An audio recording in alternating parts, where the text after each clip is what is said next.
That December morning in 1986 started like any other for Officer Rebecca Collins.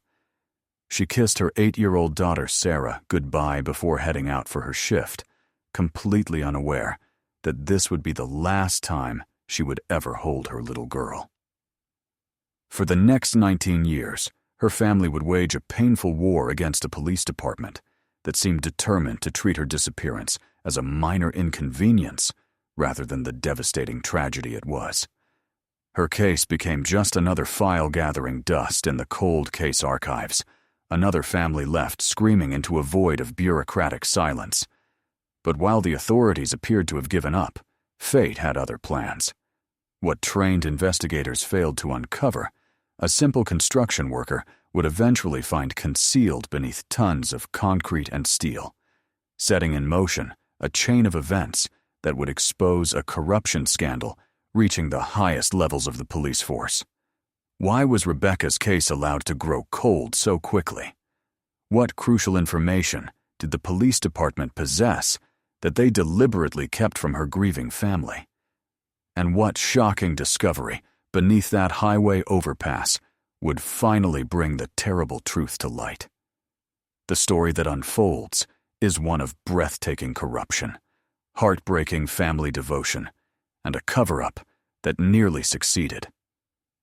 This is the untold story of Officer Rebecca Collins, a dedicated cop and loving mother who vanished without a trace, and the decades-long fight to uncover what really happened to her.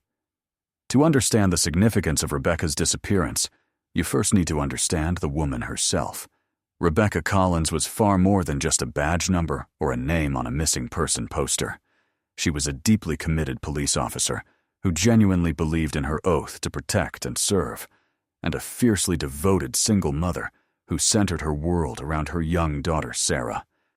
Those who knew her described Rebecca as having an almost old-fashioned sense of duty, combined with a warm, nurturing spirit that she reserved for her family and close friends. Life in December 1986 operated at a different pace than today. This was an era before cell phones, before the internet, before the kind of digital footprint that makes modern investigations possible. Communities relied on landlines and paper trails, and missing person cases often went unsolved simply because the technological tools we take for granted today didn't exist. In this environment, Rebecca had carved out a comfortable, predictable routine that balanced the demands of her police work with the joys of motherhood. She lived in a modest but well-kept apartment in a quiet neighborhood, a home she had carefully turned into a safe haven for herself and Sarah. Her days followed a familiar pattern: early breakfast with Sarah, the morning school run, followed by her patrol shift on the city's east side. Her colleagues respected her no-nonsense professionalism on the job, while her neighbors often remarked on the evident love and stability she provided for her daughter. She was known for her punctuality and reliability, traits that made her sudden disappearance all the more alarming to those who knew her well. The day she vanished, December 12, 1986, began with no obvious signs of trouble. Rebecca kissed Sarah goodbye, promising they would work on a special school science project together that evening. She clocked in for her shift at the precinct exactly on time, receiving her patrol assignments for the day. Her duties that Thursday were routine, nothing that would have raised any red flags. Her sergeant assigned her to cover the East Side beat, an area she knew intimately from months of working the same patrol route. The calls that came in were typical for a weekday: a minor traffic accident investigation around lunchtime, assisting an elderly resident who had locked themselves out of their car, writing a few parking tickets. Radio communications with dispatch were completely normal throughout her shift, with no indication of stress or concern in her voice. Around 1:15 p.m., she stopped for a quick lunch at Mario's Diner, a small establishment she frequented near her patrol route. The waitress who served her that day would later recall that Rebecca seemed in good spirits, mentioning how she was looking forward to helping Sarah with her project later and needed to stop by the store for supplies after her shift ended. This ordinary conversation would become one of the last independent confirmations that Rebecca was alive and going about her normal business. Her final radio check-in occurred at 3:50 p.m., when she reported she was responding to a minor disturbance call. The call sounded perfectly routine, the type that wouldn't normally require backup or raise any concerns. What she didn't know was that someone had been carefully monitoring her movements throughout the day, waiting for the right moment to strike. When Rebecca's shift officially ended at 4:00 p.m., Sarah expected her mother home by 4:30 as usual. The little girl had been excited about their project all day, eagerly anticipating her mother's return. By 5:00 p.m., she began watching anxiously from the living room window. By 6:00 p.m., a deep worry had set in.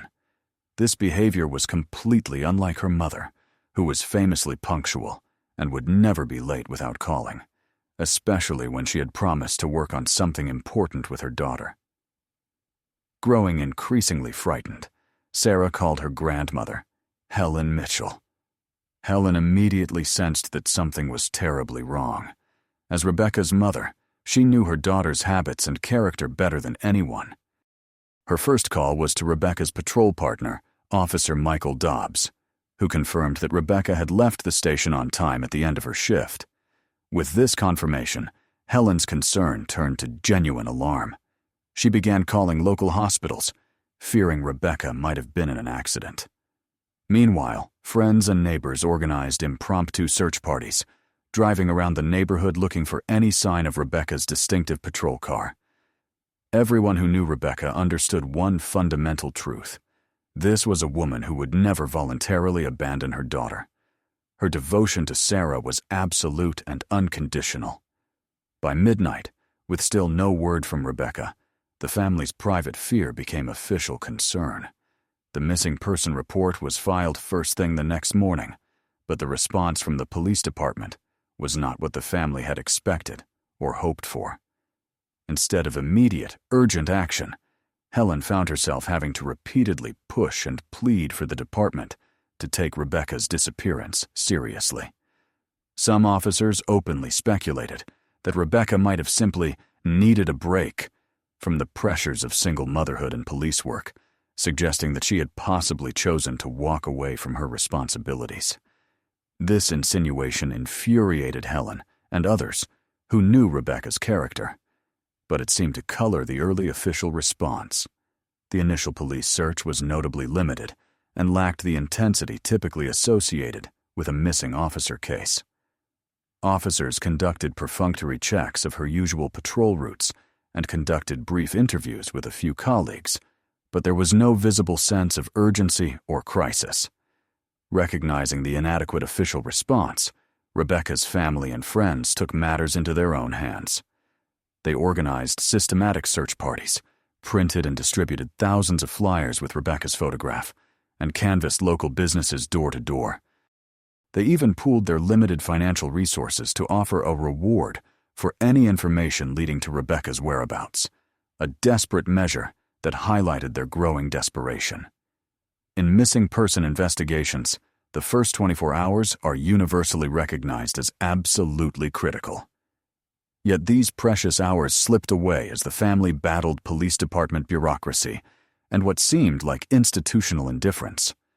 The contrast with standard procedure for a missing officer was stark and troubling. When a police officer disappears, departments typically mobilize every available resource immediately. The Blue Brotherhood usually closes ranks, press conferences are held, federal agencies are notified, and the community rallies around the search effort. Rebecca's case received none of this urgent response. No press conferences were called in those first crucial days. The FBI wasn't formally notified, despite Rebecca being a sworn law enforcement officer. Fellow officers seemed strangely distant and uncooperative when family members asked for assistance. The police union, which normally advocates vigorously for its members, remained conspicuously silent.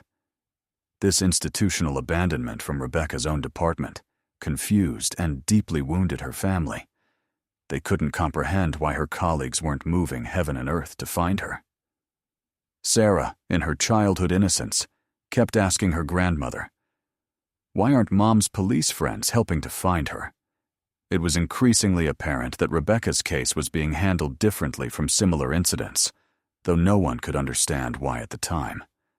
Despite the baffling lack of official support, the community response was immediate and heartfelt. Volunteers from Rebecca's church congregation, neighbors, friends, and even complete strangers who had heard about the case organized coordinated search efforts throughout that first week. They methodically combed through public parks, vacant lots, and wooded areas within a 20-mile radius of where Rebecca was last seen. Local businesses donated food, drinks, and supplies to sustain the volunteer searchers. Community radio stations broadcast repeated appeals for information, keeping the story in the public eye. These volunteer searchers displayed remarkable dedication, with some working around the clock and sleeping in their cars between shifts to maximize search time. However, they were ultimately hampered by their lack of professional training, specialized equipment, and access to the investigative resources that only official law enforcement could provide. The community's overwhelming response stood in stark contrast to the police department's puzzling detachment and served as a powerful testament to how deeply Rebecca had touched the lives of those she served. The investigation's first significant break came 3 days after Rebecca's disappearance, when a city maintenance worker discovered her patrol car abandoned behind a shuttered textile factory, approximately 15 miles from her last confirmed location. The vehicle was locked and showed no obvious signs of external damage or a struggle. The keys were notably missing, an unusual detail, given that police officers follow specific protocols for securing their vehicles. Inside the car, investigators made several disturbing discoveries. Rebecca's police radio had been switched off, multiple pages were torn from her official logbook, and her department-issued service weapon was missing. These details should have raised major red flags for any experienced investigator. Her personal purse was still in the vehicle, but her wallet was missing from inside it. Perhaps most puzzling was the absence of any clear signs of a struggle within the car's interior, a detail that complicated early theories about what might have happened. The location where the patrol car was found was particularly significant. The abandoned factory was situated in an area known to law enforcement as a hot spot for drug activity and other criminal enterprises. This suggested that whoever abandoned the vehicle had deliberately chosen this location, likely believing it would not attract immediate attention. The evidence collected from inside the car told a confusing and contradictory story. Forensic technicians lifted fingerprints that didn't match Rebecca's or any known police personnel. The vehicle's odometer showed it had been driven significantly farther than Rebecca's assigned patrol route would have required. The condition and placement of Rebecca's equipment raised additional questions. Her handcuffs were missing entirely. Her flashlight was found in the back seat instead of its usual up-front location, and her citation book had several pages roughly torn out. Crime lab analysis later identified traces of an unknown substance on the driver's seat that investigators couldn't immediately identify. Rebecca's coffee thermos was still in the cup holder, half full and cold, suggesting she had left the vehicle abruptly. The driver's seat had been adjusted to a position that would accommodate someone significantly taller than Rebecca. Collectively, these inconsistencies should have provided clear directions for the investigation, but instead, the official investigation seemed to lack focus or coherent direction. As days turned into weeks with no solid leads, the Collins family's initial hope began to harden into something closer to despair. 8-year-old Sarah struggled to comprehend her mother's prolonged absence, frequently asking when Mommy was coming home.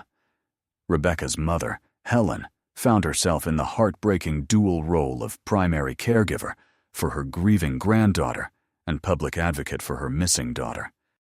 They made emotional appearances on local television news programs, their faces etched with exhaustion and fear, pleading for anyone with information to come forward.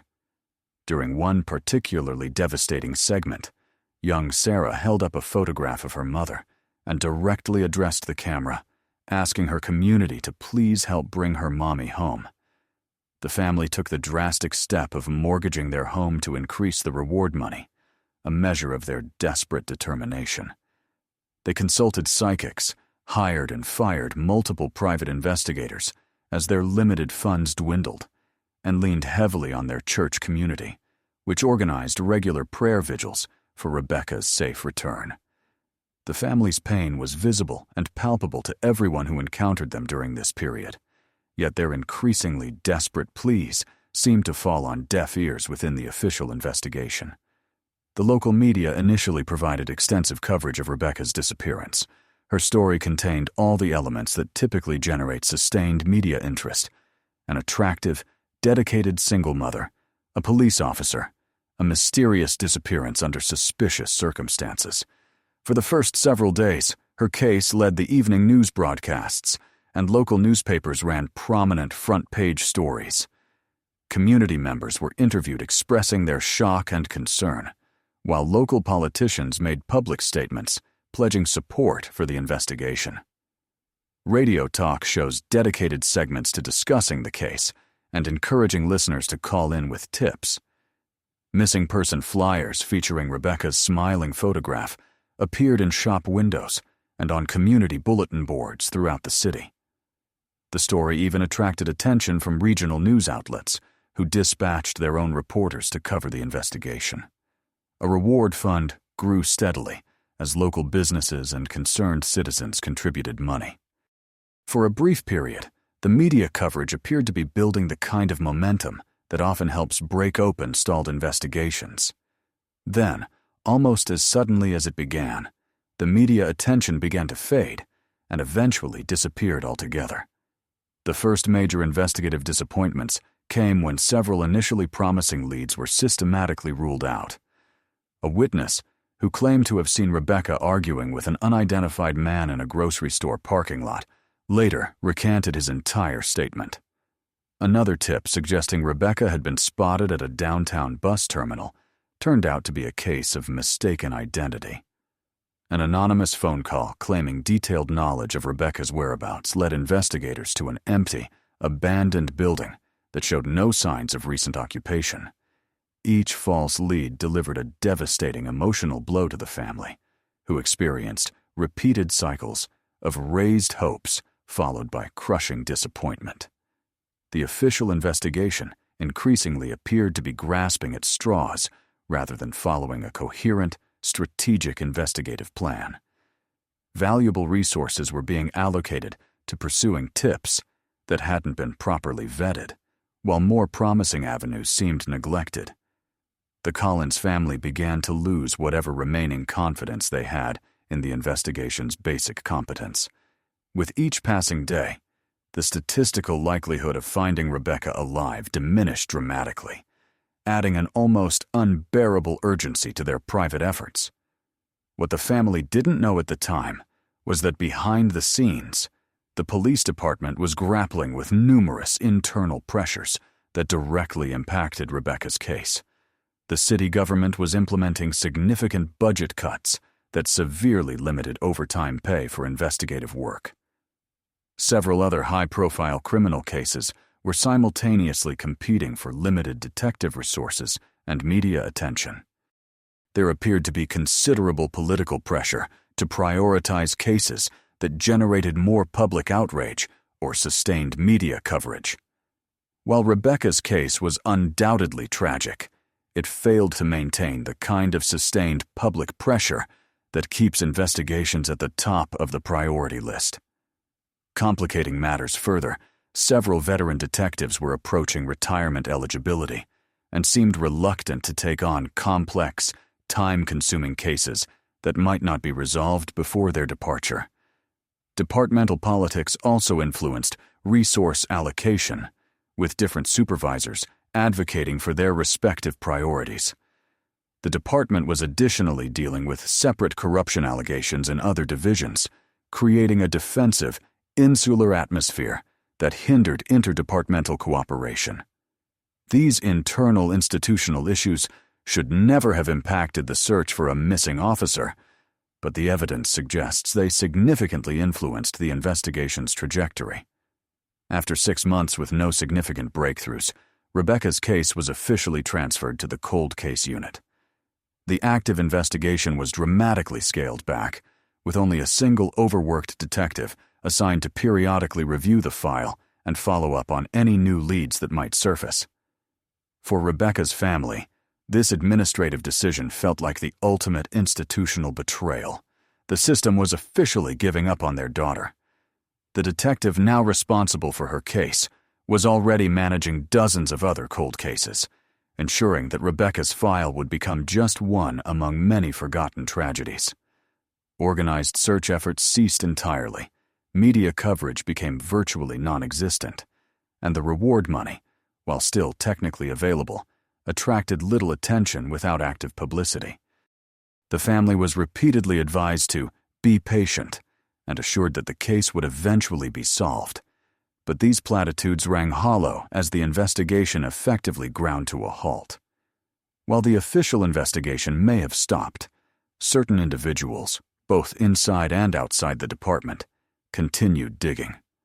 The years following the case going cold represented a special kind of torture for Rebecca's family. Every holiday, birthday, and anniversary served as a painful reminder of her absence.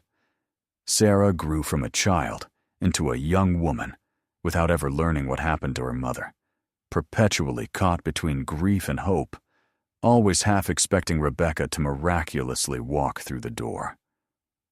Helen aged dramatically during this period, the relentless stress of not knowing visibly taking its toll on her health. The family held small, painful memorial services each year on the anniversary of Rebecca's disappearance, attempting to keep her memory alive in the faint hope it might generate new leads. They eventually moved several times, partly because remaining in the family home was too emotionally painful, and partly because they occasionally received threatening phone calls, warning them to stop asking questions about Rebecca's disappearance. The family cycled through multiple private investigators as their limited financial resources permitted. But each investigator ultimately encountered the same impenetrable walls that had stymied the official investigation. Unbeknownst to the family, however, the foundation of the carefully constructed cover-up was beginning to develop cracks beneath the surface. The full truth about why Rebecca's investigation was derailed so quickly proved far more sinister than her family could have possibly imagined. Internal department documents that wouldn't surface for years would eventually reveal that critical evidence had been deliberately mishandled from the investigation's earliest stages. Key witness interviews that should have been conducted within days of Rebecca's disappearance were inexplicably delayed for weeks, allowing memories to fade and stories to be coordinated. The officer responsible for processing Rebecca's patrol car for forensic evidence waited nearly a week before completing this crucial task, claiming he was awaiting the availability of a specific lab technician on a by delay that ensured any fragile forensic evidence would be compromised or destroyed. Phone records that could have revealed Rebecca's final communications were formally requested but never properly analyzed. Several individuals who called in with potentially valuable tips were never interviewed, and their contact information was subsequently lost from official files. These procedural failures were not accidental oversights or simple bureaucratic incompetence. They formed a clear pattern of deliberate obstruction. Someone with authority and inside knowledge was actively working to ensure Rebecca Collins would never be found. The corruption that Rebecca had inadvertently discovered ran much deeper and wider than anyone initially suspected. She had been working on several cases that intersected with a sophisticated network of officers who were systematically accepting bribes from drug traffickers and other criminal elements in exchange for protection and inside information. Rebecca's well-established reputation as an scrupulously honest officer made her particularly dangerous to this network. She had begun asking uncomfortable questions about why certain high-profile arrests never resulted in successful prosecutions and why some known criminals seemed to operate with impunity within her patrol area. Methodically and discreetly, Rebecca had started documenting troubling inconsistencies in official arrest reports and evidence handling procedures that strongly suggested some of her colleagues were compromised. She maintained her own private notes detailing these suspicious activities, notes that mysteriously vanished following her disappearance. Her immediate supervisors were aware of her concerns because she had filed preliminary reports outlining what she had observed. The corruption wasn't confined to a few rogue patrol officers. It extended into the detective division and potentially reached even higher command levels. Rebecca had accidentally uncovered something that threatened not just individual careers, but the department's very institutional integrity. In retrospect, Rebecca's family began recalling subtle but significant changes in her behavior during the weeks preceding her disappearance. She had seemed increasingly anxious and watchful, repeatedly checking her home's locks before bed, and frequently glancing over her shoulder when they were together in public. Rebecca had confided to her mother that she felt like she was being watched constantly, though she initially attributed this feeling to the general stress of police work. She had received several hang-up phone calls at home, which she formally reported to her supervisor, though no investigation followed.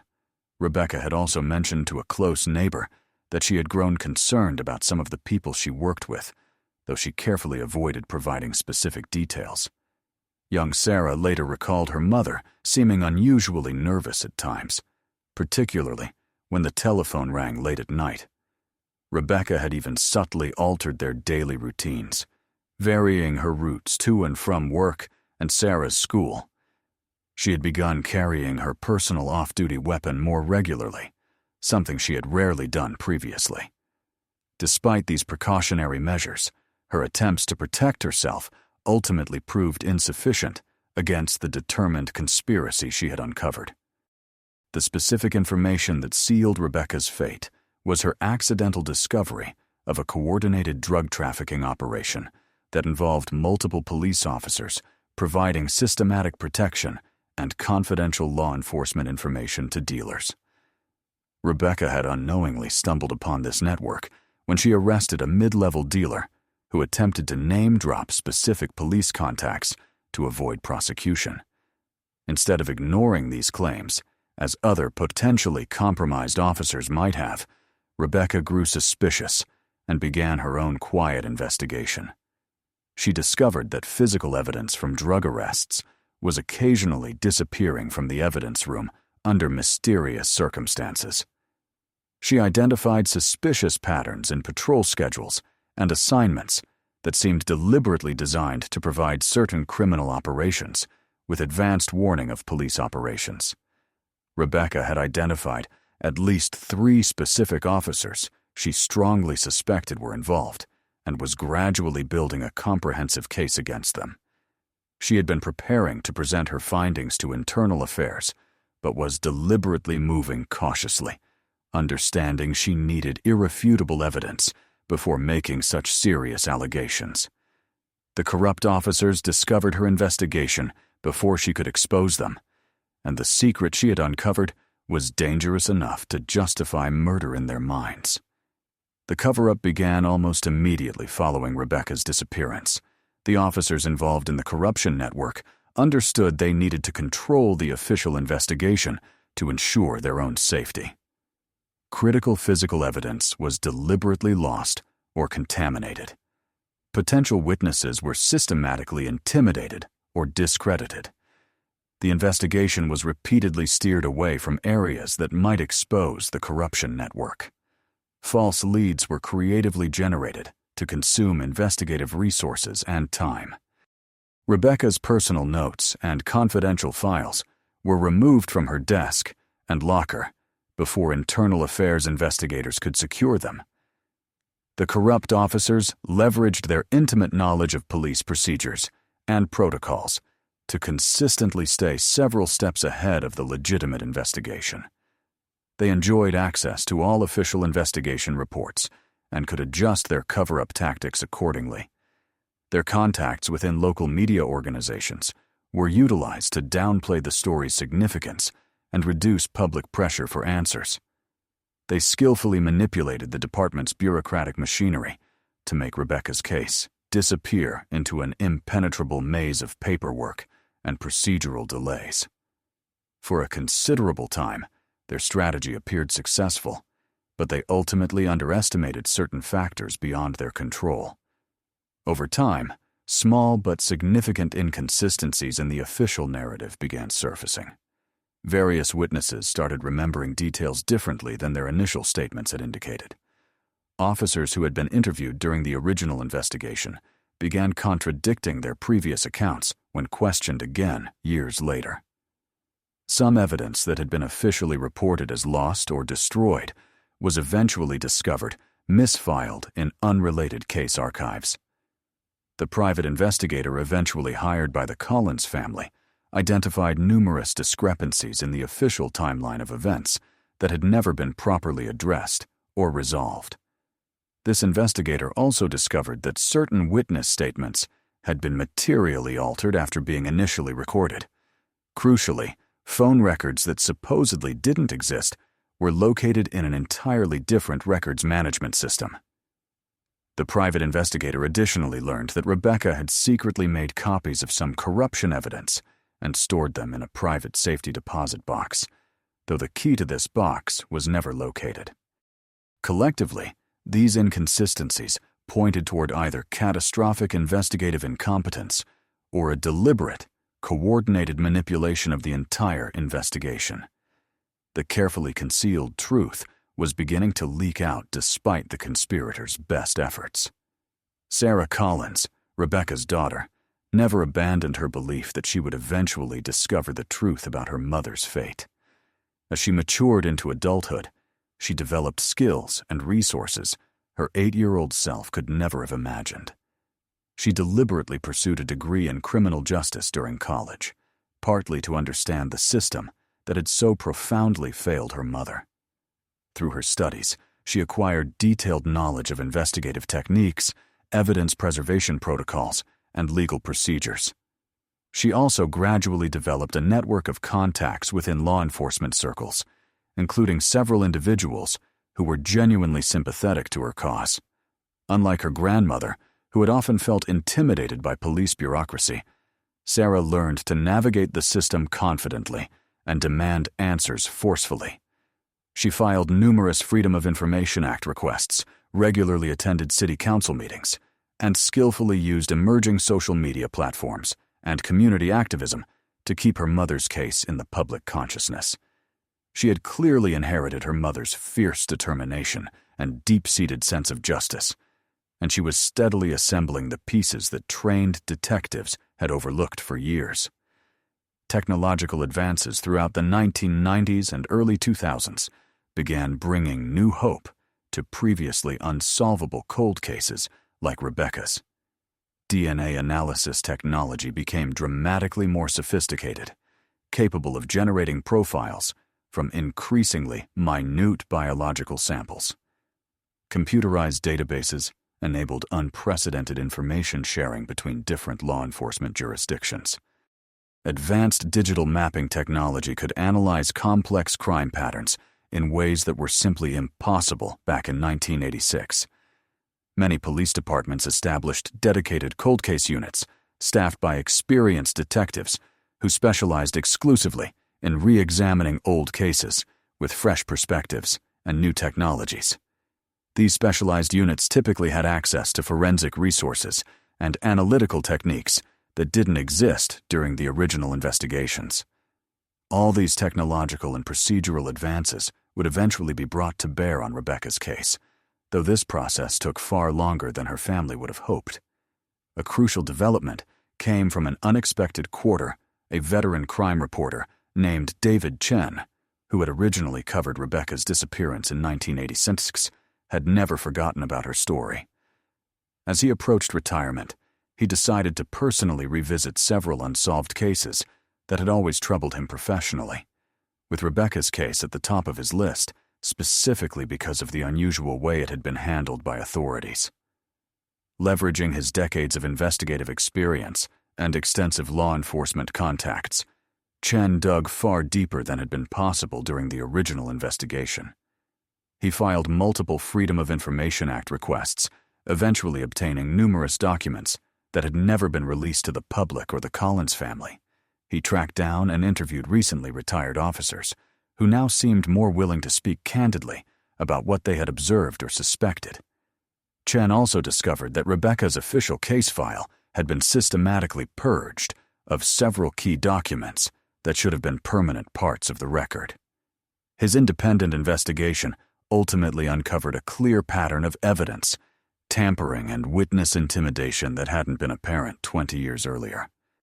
The investigation's ultimate breakthrough arrived when a retired police lieutenant named Frank Morris finally decided to break his silence about what he had witnessed back in 1986. Morris had been nearing retirement eligibility when Rebecca disappeared and had feared jeopardizing his pension by rocking the boat, but mounting guilt had tormented him for years. He eventually contacted Sarah Collins through an intermediary, offering to share what he knew. Morris revealed he had personally overheard conversations between high-ranking supervisors discussing ways to deliberately limit and control the investigation into Rebecca's disappearance. He had witnessed evidence bags from Rebecca's case being improperly removed from the secure evidence room by officers who shouldn't have had access to them. He also confirmed knowledge of implicit threats made against other officers who asked too many questions or showed too much interest in the case. This whistleblower had secretly maintained detailed contemporaneous notes about everything he observed, hoping he would someday find the courage to come forward. His testimony would finally provide the legitimate foundation needed to blow the case wide open. Based on Morris's information and the evidence gathered by reporter David Chen, a completely new investigative team with no connections to the original case was assigned to re-examine Rebecca's disappearance.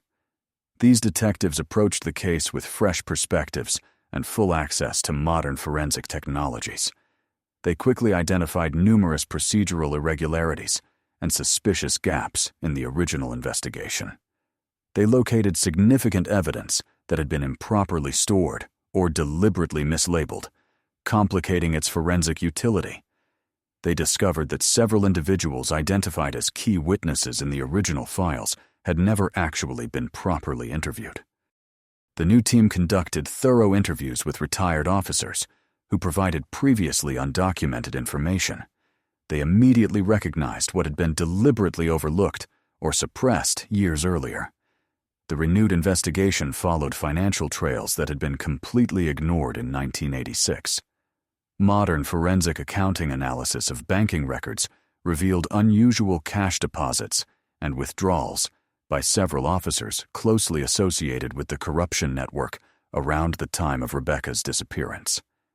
These financial patterns strongly suggested money was changing hands to ensure continued silence and cooperation with the cover-up. The investigators conclusively determined that Rebecca had been systematically building a case against officers who were secretly skimming money from drug arrests and accepting regular bribes from dealers. Her private investigation had focused specifically on following the money trail, and she had documented clear financial discrepancies that provided undeniable proof of systemic corruption. The implicated officers had been living conspicuously beyond their legitimate means, a fact that hadn't been properly investigated during the original inquiry. Examination of 1986-era credit card records revealed suspicious purchases and unexplained travel that didn't align with the officers' official duties or reported activities. The financial evidence led investigators directly to individuals with everything to lose if Rebecca's investigation became public. The revived investigation also located a network of criminal informants who had possessed knowledge about Rebecca's fate, but had been too terrified to speak previously. These informants independently revealed that the street gossip back in 1986 consistently indicated Rebecca had been murdered because she was getting dangerously close to exposing deep police corruption. Multiple informants provided strikingly similar accounts of what they had heard from their criminal associates, describing a specific plan to eliminate Rebecca that had been openly discussed among criminals who worked regularly with the corrupt officers. These informants had never been formally interviewed during the original investigation, despite being well known to police. Some had attempted to provide information, but were deliberately turned away or quietly threatened. Others had remained silent, purely from fear for their personal safety. Their collective testimony all pointed toward the same shocking conclusion. Meanwhile, the physical evidence retained from Rebecca's case was undergoing comprehensive re-examination using modern forensic techniques. Advanced DNA testing on evidence recovered from her patrol car revealed identifiable genetic material from an unknown male who had never been identified or questioned during the original investigation. Microscopic fiber analysis of Rebecca's uniform revealed traces of materials inconsistent with her normal working environment. Hair samples discovered in her vehicle were matched through mitochondrial DNA testing to an individual who shouldn't have had any access to the police car. Fingerprint evidence previously dismissed as inconclusive in 1986 was digitally enhanced using new technologies and successfully matched to a specific, known individual. The accumulating forensic evidence was gradually constructing an increasingly clear picture of what had actually happened to Rebecca and who was responsible. As the new investigation progressed, it became undeniably clear that the conspiracy to cover up Rebecca's murder involved considerably more people than initially suspected. The network included not only the officers directly involved in the underlying corruption, but also supervisors who actively hindered the investigation, evidence technicians who lost or contaminated crucial forensic items, and departmental administrators who buried unfavorable reports and strategically reassigned personnel to limit exposure. The conspiracy permeated multiple divisions within the police department and involved both uniformed officers and detectives. Some participants were directly involved in Rebecca's murder, while others simply helped conceal the crime afterward. The full scope of the corruption and subsequent cover-up was far more extensive than anyone had previously imagined. Most damning of all, the new investigators eventually located a secret internal affairs report that had been compiled within weeks of Rebecca's disappearance. This suppressed document detailed the complete truth about her fate, how she had been deliberately lured to a meeting by corrupt officers, murdered when she refused to be intimidated into silence, and how her body had been secretly disposed of. The report explicitly named her killers and provided sufficient evidence for immediate arrests and prosecutions. It thoroughly documented Rebecca's own corruption investigation and explained precisely why she had been targeted for elimination. It included signed witness statements, physical evidence analysis, and financial records that collectively proved the case beyond any reasonable doubt. However, this explosive report had been classified at the highest departmental levels and deliberately hidden from public view. The conscious decision had been made to sacrifice Rebecca Collins and her family's right to justice in order to protect the police department's public reputation. The department's leadership had known the essential truth about what happened to Rebecca from virtually the beginning. The secret internal report revealed that Rebecca had been tricked into attending a meeting by corrupt officers who falsely claimed to have incriminating information about the corruption she was investigating. She was murdered during this meeting when it became unequivocally clear that she could neither be bribed nor intimidated into abandoning her investigation. Her body was rapidly disposed of, and her patrol car was deliberately moved to create confusion about the actual timeline and location of her disappearance. The report named 3 specific officers as directly responsible for Rebecca's murder and identified several others who had actively participated in the subsequent cover-up. It also detailed how critical evidence had been systematically destroyed or tampered with to prevent the case from ever being solved. The report had been compiled by an honest internal affairs investigator who was subsequently transferred to an undesirable assignment and explicitly ordered never to speak about the case again. The decision to bury the internal report originated from the highest levels of the police department and city government. Senior officials argued that exposing the full extent of the corruption and murder would irrevocably destroy public confidence in law enforcement and potentially trigger widespread civil unrest. They cynically claimed that the greater good required sacrificing Rebecca's case to maintain social stability. The officials who made this calculated decision were demonstrably more concerned about their personal careers and the department's institutional reputation than about securing justice for Rebecca or her grieving family. They convinced themselves that since Rebecca was already dead, exposing the truth would needlessly destroy additional lives without bringing her back.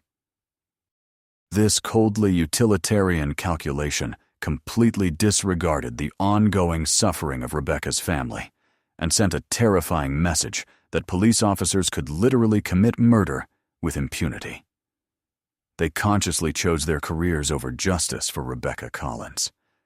The psychological burden of maintaining such a massive secret profoundly affected many individuals involved over the following years. Several officers developed serious drinking problems or suffered from clinical depression as unresolved guilt consumed them. Some left law enforcement entirely, unable to continue working within an institution where they knew murderers remained protected. Others threw themselves obsessively into their work, attempting to atone for their silence by solving other cases. A few sought psychological counseling, though they could never reveal the true source of their profound guilt. Numerous marriages and personal relationships fractured under the relentless stress of maintaining the secret. The corruption that began with relatively minor bribes had evolved into something monstrous, and many officers eventually realized they were trapped in a conspiracy from which they couldn't escape. Over the 2 decades following Rebecca's disappearance, multiple genuine opportunities to solve her case were deliberately ignored or actively sabotaged. Credible tips that periodically emerged were never properly investigated, even when they pointed directly toward the truth. New evidence that surfaced was quickly discredited or buried. Witnesses who attempted to come forward were intimidated or ignored. Technological advances that could have resolved the case were never applied to Rebecca's evidence. New investigative techniques were routinely used on other cold cases, while hers was consistently overlooked. Each missed opportunity represented a conscious choice to perpetuate the cover-up rather than pursue justice. While some opportunities were lost through incompetence, the overwhelming majority were missed because solving Rebecca's murder would have inevitably exposed the systemic corruption and high-level cover-up. Each missed opportunity constituted another conscious betrayal of Rebecca Collins. The case's ultimate tipping point arrived when new leadership assumed control of both the police department and mayor's office. These incoming officials had no prior connections to the original cover-up and no personal investment in protecting the individuals involved. When Sarah Collins and reporter David Chen presented their comprehensively documented evidence of the cover-up, the new leadership was appropriately horrified. They immediately ordered a complete top-to-bottom review of the case and allocated significant resources to investigate both Rebecca's murder and the subsequent cover-up. Simultaneously, legal pressure from the Collins family, who had retained attorneys preparing wrongful death lawsuits, created additional impetus for action. While the statute of limitations had expired for most corruption-related charges, murder has no statute of limitations under state law. Finally, individuals with genuine power and authority decided to properly seek the truth. In 2005, a scheduled highway construction project began work on expanding an overpass originally built during the early 1990s. The construction crew was excavating to improve drainage systems beneath the overpass when they encountered an area where the concrete composition appeared noticeably different from the surrounding structure. The workers initially assumed they had discovered a construction defect or ground settlement issue requiring remediation. The project specifications required deeper excavation than usual due to newly implemented environmental regulations governing water runoff management. The site was located in a relatively remote area where the highway crossed a dry creek bed that only carried water during heavy rainfall. Constant traffic noise from the highway above would have effectively masked any sounds from below during the overpass's original construction. The area was rarely visited except by construction and maintenance personnel. Nobody involved in the project could have anticipated what they were about to uncover. The construction worker operating the excavator made the grisly discovery when his machinery uncovered something unexpected in the soil. Initially assuming he had struck buried construction debris or an old utility pipe, he carefully cleared away more soil and realized with mounting horror what he was seeing. He immediately shut down his equipment and summoned his supervisor to the site. The supervisor took one look and knew they needed to contact law enforcement immediately. The entire construction site was rapidly secured as a potential crime scene, with access restricted to authorized investigators only. Heavy equipment was moved away from the discovery area to preserve any additional evidence that might be present. After 19 years buried beneath concrete and steel, Rebecca Collins's remains had finally been found. The condition of the remains complicated identification, but dental records and DNA testing eventually provided definitive confirmation. Rebecca's police badge was discovered with her remains, along with her service weapon and handcuffs. These items had apparently been buried with her, possibly as a symbolic message, or simply because disposing of them separately would have been too risky for her killers. The burial location was consistent with the revised timeline investigators had developed for her disappearance. Interestingly, the unique environmental conditions beneath the overpass had actually helped preserve certain evidence that would have degraded in normal soil conditions. Fragments of Rebecca's uniform remained identifiable, and some personal items had survived the nearly 2 decades of interment. Forensic analysis of Rebecca's remains provided crucial information about her final moments. The medical examiner determined her cause of death was multiple gunshot wounds, with ballistics evidence conclusively linking the bullets to her own service weapon. This indicated Rebecca had been murdered with her own gun, likely after being disarmed by her attackers. The forensic pathologist established the approximate time of death based on the remains condition and associated evidence, confirming she had been killed shortly after her disappearance rather than held captive. Defensive wounds visible on her bones indicated she had fought back bravely against her attackers. The specific angles and locations of the gunshot wounds provided additional insights into the murder circumstances. The burial site's location was highly significant. It was sufficiently remote to avoid casual observation during burial activities, yet accessible enough to transport a body without extreme difficulty. The area was also familiar to local police officers, who would have recognized its isolation and lack of regular foot traffic. The timing of Rebecca's burial correlated precisely with the overpass's original construction schedule, strongly suggesting her killers possessed inside knowledge of the construction timeline. This would have enabled them to bury her body and have it permanently concealed when the concrete foundations were poured. The location selection demonstrated sophisticated planning and familiarity with both police procedures and construction activities. Only someone with specialized insider knowledge would have chosen this specific location. The discovery of Rebecca's remains officially reopened her case and triggered renewed media attention on a national scale. The investigation was assigned to a special task force comprising detectives from multiple jurisdictions to ensure objectivity and eliminate conflicts of interest. Rebecca's family finally received the terrible confirmation they had feared for 19 years, but it also brought renewed hope that justice might finally be achieved. Media coverage was extensive and sustained, with national news outlets broadcasting the shocking story of the police officer whose murder had been systematically covered up by her own department. Public outrage was immediate and intense, with community members demanding accountability from police leadership. The discovery also completely vindicated the Collins family, who had endured years of suspicion and doubt, while maintaining that Rebecca would never have voluntarily abandoned her life. With Rebecca's remains recovered, investigators could finally reconstruct a comprehensive timeline of her final day. The forensic evidence from her body correlated perfectly with witness statements that had been ignored or suppressed during the original investigation. The burial site's location helped investigators understand how her patrol car had been moved to create a false narrative. Archived phone records from 1986 suddenly became critically relevant, providing crucial timing information. The investigation team re-interviewed people questioned in 1986, finding many now willing to share information they had previously been too frightened to disclose.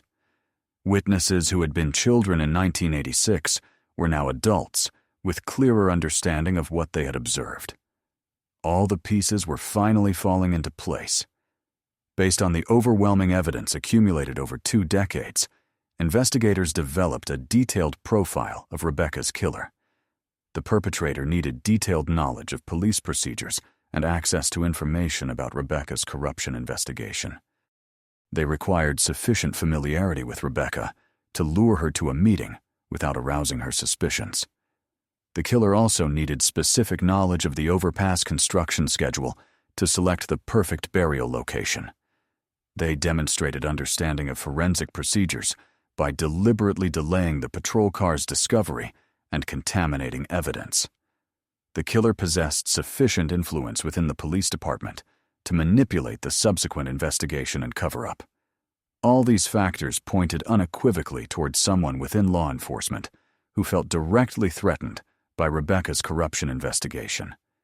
As investigators closed in on their suspects, they discovered several officers involved in the original corruption had left the police force shortly after Rebecca's disappearance. Some took early retirement, others transferred to different departments, and a few had died in the intervening years, carrying their secrets to the grave. However, several key individuals remained alive and potentially accountable. Investigators meticulously built cases against each suspect, knowing they had only one opportunity for prosecution after so many years. They gathered comprehensive financial records, sworn witness statements, and physical evidence linking specific individuals to both Rebecca's murder and the subsequent cover-up. They were finally prepared to make arrests. The evidence recovered from beneath the overpass included surprises beyond Rebecca's remains. Her personal notebook, containing detailed documentation of her corruption investigation, had been sealed in a plastic bag that protected it from moisture damage. This notebook contained names, dates, and specific allegations that corroborated everything investigators had learned about the corruption network. Rebecca's service weapon was found at the scene, along with ballistics evidence crucial for prosecution. Personal items the family thought forever lost, including an heirloom ring belonging to Rebecca's grandmother, were also recovered. Most astonishingly, investigators discovered Rebecca had been wearing a concealed recording device during her final meeting, and the recorder was still with her remains. The physical evidence from the burial site provided the final pieces needed to conclusively solve the case. DNA evidence from Rebecca's remains matched samples collected from her patrol car. Fiber evidence linked her clothing to materials found in vehicles owned by the suspects. Most importantly, fingerprint evidence from items buried with Rebecca matched individuals who had never been properly investigated during the original case. Ballistics evidence confirmed she was killed with her own weapon, but revealed multiple discharged rounds, suggesting either multiple shooters or a prolonged struggle. Soil samples from the burial site contained trace evidence matching locations associated with the suspects. The evidence pointed unmistakably toward shocking conclusions. After years of meticulous reinvestigation and months of building an airtight legal case, authorities finally arrested the individual primarily responsible for Rebecca Collins' murder.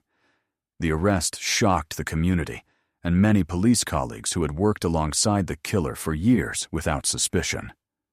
The suspect was a fellow police officer who had been deeply involved in the corruption network Rebecca was investigating.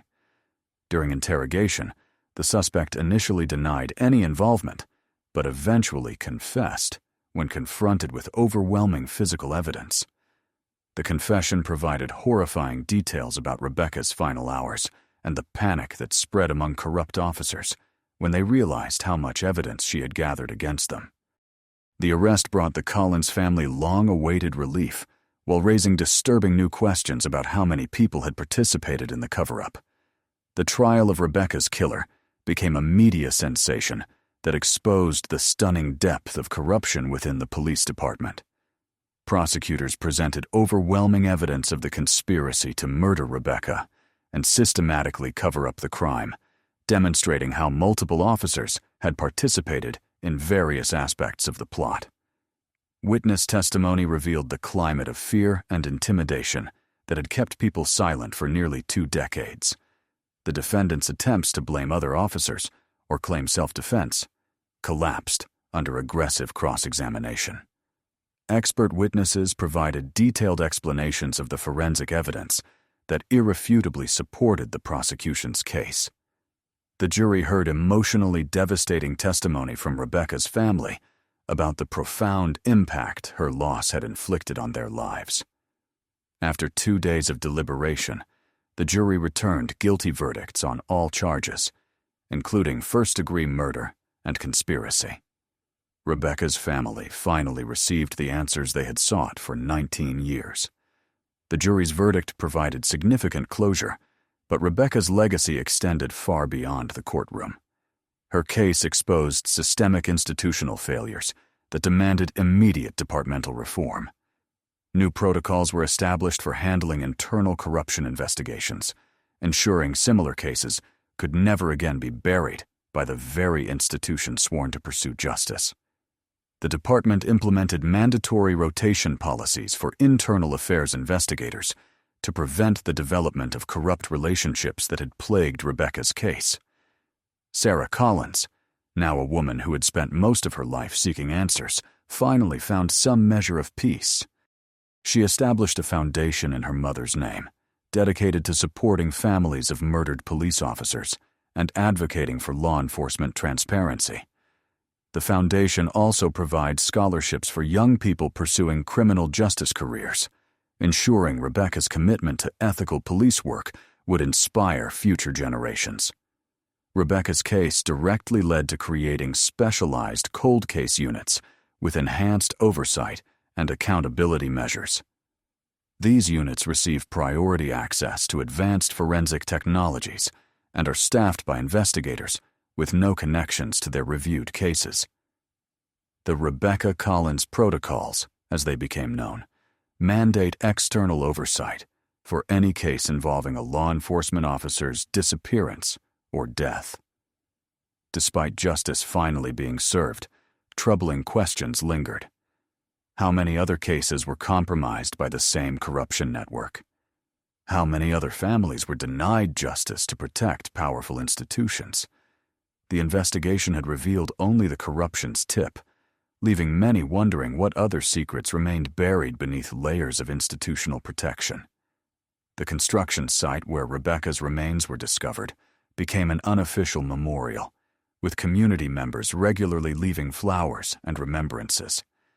The highway department eventually installed a small plaque acknowledging Rebecca's service and sacrifice, though it could never fully capture her courage or the injustice she endured. Most travelers crossing that highway remain unaware they're passing over ground that concealed such a tragic secret for 19 years. Rebecca's case also highlighted the crucial importance of persistent journalism and family advocacy in pursuing justice.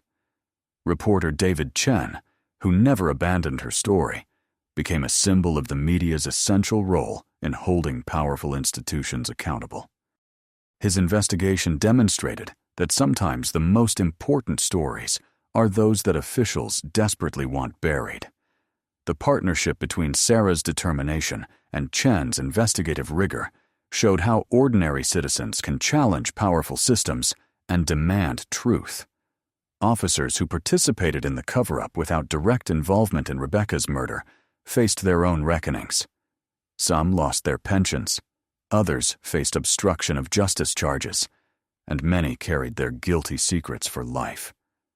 The blue wall of silence that protected Rebecca's killers for so long finally crumbled under overwhelming evidence and societal change. The technology that ultimately helped solve Rebecca's case continues evolving, bringing hope to other cold case families.